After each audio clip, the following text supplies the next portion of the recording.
Swastiastu, kami dari kelompok 6 di mata kuliah Green Tourism dengan saya Senaga Kevin Ardiansyah dengan NIM 24153440021 dan rekan saya Ashley Patton dengan NIM 24534440009. Nah, kali ini di video ini kita membuat tugas yaitu di bab 8 tentang aksi nyata, ritual, dan wisata pelestarian alam.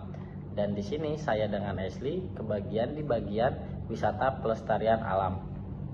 Sebelumnya saya akan menjelaskan tentang wisata pelestarian alam.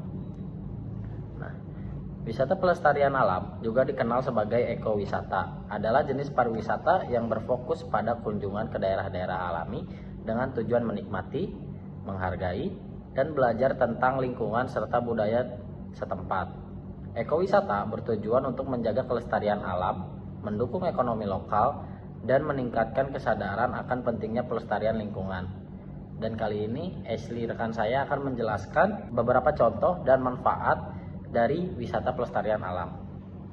Baik, contoh wisata pelestarian alam adalah 1. Taman nasional, yaitu mengunjungi taman nasional untuk menikmati keindahan alam, melihat satwa liar, dan mendukung konservasi. Lalu contohnya seperti Taman Nasional Komodo di Indonesia, Taman Nasional Yellowstone di Amerika Serikat. Lalu yang kedua ada wisata desa, yaitu mengunjungi desa-desa yang memiliki program pelestarian alam seperti desa ekowisata yang menawarkan pengalaman hidup bersama masyarakat lokal, belajar tentang pertanian organik dan praktik ramah lingkungan lainnya. Seperti contohnya Desa Penglipuran di Bali, Indonesia.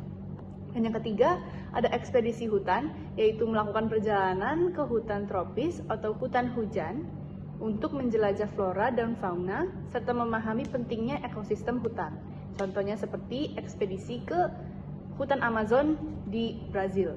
Lalu ada wisata pantai dan laut, yaitu kegiatan seperti snorkeling, menyelam, dan eksplorasi terumbu karang yang dilakukan dengan cara yang ramah lingkungan untuk melindungi ekosistem laut. Contohnya seperti Pulau Raja Ampat di Indonesia. Lalu yang kelima ada wisata pegunungan, yaitu mendaki gunung dan menjelajahi daerah pegunungan untuk menikmati pemandangan alam, belajar tentang ekosistem pegunungan, dan mendukung program konservasi. Contohnya seperti Gunung Rinjani di Lombok, Indonesia. Dan yang terakhir ada safari konservasi, yaitu mengikuti safari di kawasan konservasi yang bertujuan untuk melihat dan belajar tentang satwa liar serta mendukung usaha pelestarian mereka. Contohnya seperti safari di Serengeti, Tanzania. Nah, itu adalah contoh-contoh wisata pelestarian alam. Dan kali ini saya sendiri akan menjelaskan manfaat wisata pelestarian alam. Jadi wisata pelestarian alam itu tidak hanya sekedar tempat wisata yang untuk memanjakan mata para pengunjung, teman-teman. Dan ini juga saya akan menjelaskan beberapa manfaat dari wisata pelestarian alam tersebut. Pertama adalah pelestarian alam dan satwa liar. Manfaat dari pelestarian alam dan satwa liar adalah mendukung usaha pelestarian dengan memberikan dana melalui tiket masuk dan kontribusi langsung kepada program konservasi, mengurangi tekanan pada ekosistem alami dengan mempromosikan praktik wisata berkelanjutan. Dan yang kedua adalah pemberdayaan ekonomi lokal. Pemberdayaan ekonomi lokal bermanfaat menciptakan lapangan kerja dan sumber pendapatan bagi masyarakat lokal melalui sektor pariwisata, seperti pemandu wisata, penginapan, dan restoran. Yang ketiga ada pendidikan dan kesadaran lingkungan, yang bermanfaat untuk meningkatkan pengetahuan dan kesadaran wisatawan tentang pentingnya menjaga lingkungan dan budaya lokal, mendorong wisatawan untuk terlibat dalam pelestarian lingkungan.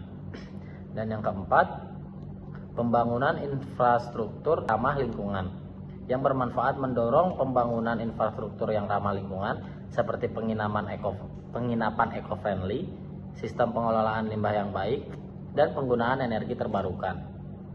Dan yang kelima adalah konservasi budaya lokal, yang bermanfaat melestarikan budaya dan tradisi lokal dengan melibatkan masyarakat dalam kegiatan pariwisata dan memberikan platform untuk mempromosikan wisata budaya mereka. Dengan memilih wisata pelestarian alam, wisatawan dapat menikmati keindahan alam sekaligus berkontribusi terhadap upaya pelestarian lingkungan dan pengembangan komunitas lokal. Menerapkan konsep wisata pelestarian alam di kampus dapat menjadi cara yang efektif untuk mendidik mahasiswa dan staf tentang pentingnya menjaga lingkungan sambil menikmati keindahan alam di sekitar kampus.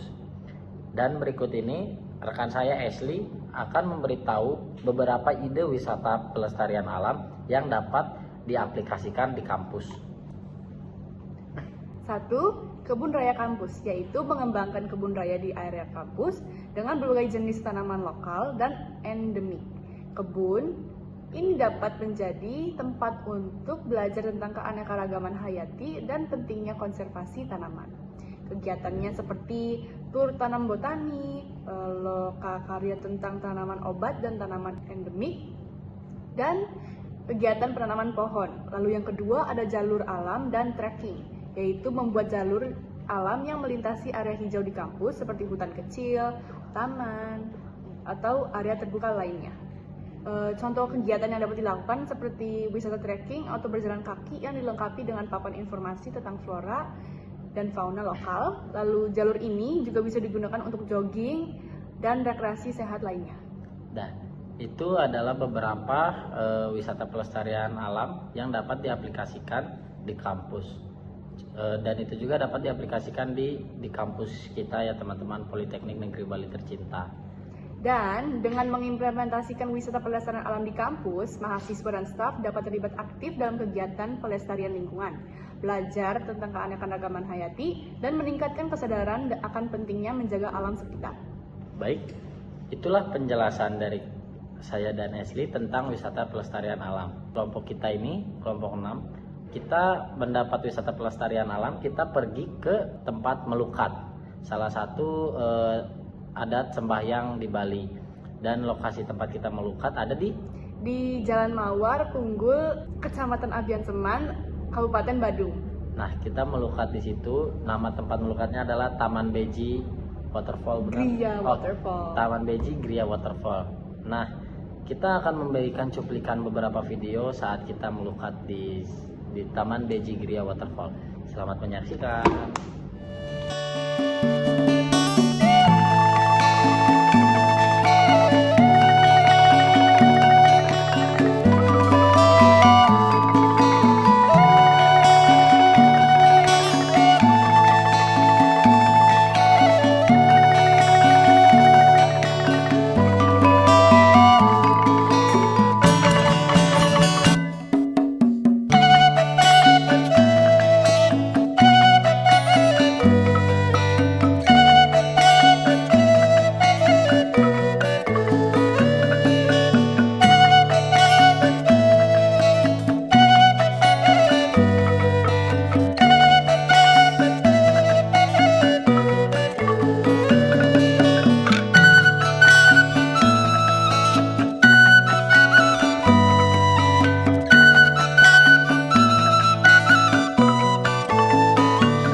Baik teman-teman, sebelum kita melanjut ke video selanjutnya, saya di sini ingin meminta maaf kalau saya memotong kenyamanan kalian saat sedang menonton video sebelumnya.